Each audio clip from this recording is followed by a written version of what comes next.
మొదటగా ఈ వీడియోలో మనం భగవద్గీత అధ్యాయము 18 శ్లోకము 14ను పరిశీలిద్దాం.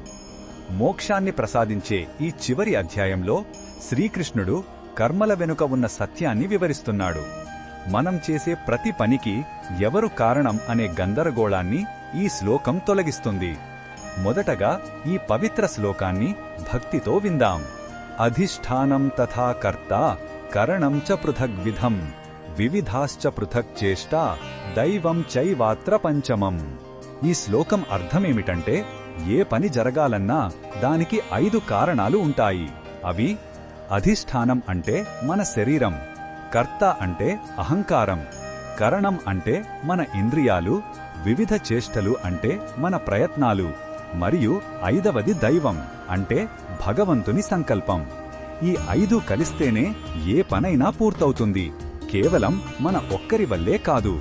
ఈ శ్లోకంలో ఉన్న భావం మనకు ఏమి చెప్తుందంటే, మన అహంకారాన్ని తగ్గించుకోవాలని, విజయం వస్తే గర్వపడకుండా, అపజయం వస్తే కుంగిపోకుండా ఉండాలి. ప్రతి పనిలో మన ప్రయత్నంతో పాటు దైవిక శక్తి కూడా పనిచేస్తుందని గుర్తించడం మనకు వినయాన్ని, మానసిక శాంతిని ఇస్తుంది.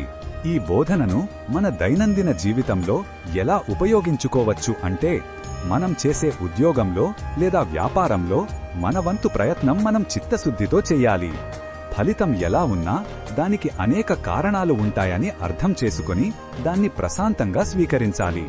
ఇది మనకు ఒత్తిడిని తగ్గించి నిష్కామ కర్మను ఆచరించడానికి సహాయపడుతుంది.